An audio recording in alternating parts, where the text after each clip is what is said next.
So assembly for prototype testing of the 48 cell LTO mod. So I'm going to be using a standard BCM initially, and the only modification that this one has is a single extra resistor added across here. As you can see, this is the plus 40% current hack, and that's the only modification that a standard BCM needs for the plus 40% current hack. So that's the simple part. So the idea of all these mods is with the 48 cell LTO is to try and keep it as plug and play as possible. So that's the mod to the BCM for the plus 40%. So that can be done easily by a supplier of the LTO packs.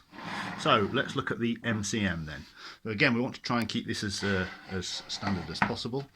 So the first mod we have is the for current hack printed circuit board. This one is set for plus 40% to match the setting in the BCM. So this is a standard manual transmission MCM. There's a wire here we can see coming through, and this is the SCS line wire from the IMA and CNC plug and play. So with this you can activate the flash out your error codes facility. So that's quite useful. So now on the other side of this printed circuit board there are a lot of mods. This is the prototype MCM which I'll be doing the testing with. But don't be too scared by them. Now it looks a lot at this stage.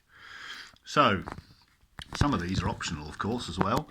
So for the testing purposes I've actually put a BCM interceptor inside this MCM. So this is connected to the BCM communication wires from the BCM to the MCM. So basically instead of having the BCM interceptor outside, I've got it inside, and I've cut the connectors at the back here to install the system. Basically means it avoids cutting the harness on the outside. So you could ignore that because this one is actually set probably to just pass all the information straight through unmolested, but obviously it can be programmed or set to fake a fixed temperature or detect voltages above a certain amount and do something, disable regen for instance, or assist etc if voltage is too low.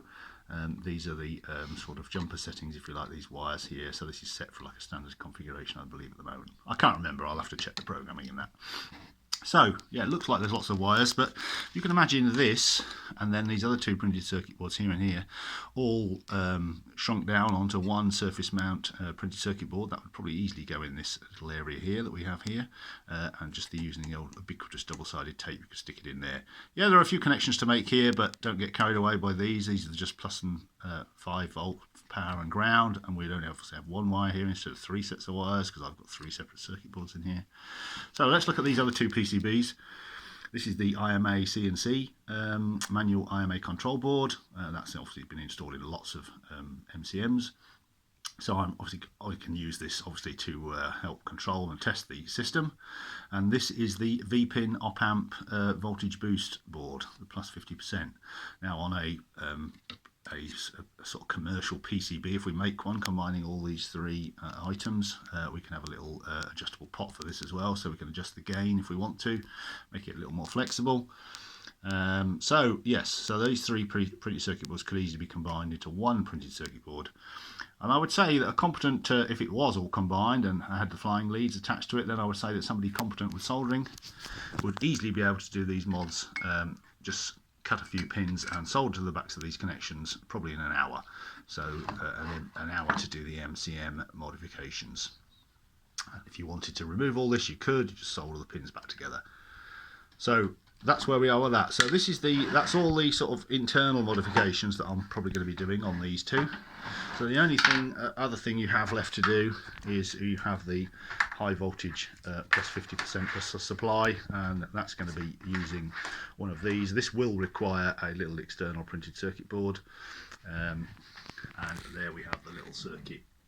And I'm just waiting for some extra capacitors to arrive before I test that. So I'm also making a voltage protection circuit for this, probably Zener diode based or something, so that because the IC, the op-amp IC, is rated to 140 volts input, I need to make sure that if the voltage gets over 130, for instance, the pack, which is it may happen, that there is some sort of crowbar protection or some protection there to prevent the op amp being destroyed by excess regen voltage. So just have some sort of simple voltage protection device before it, and then that'll be that.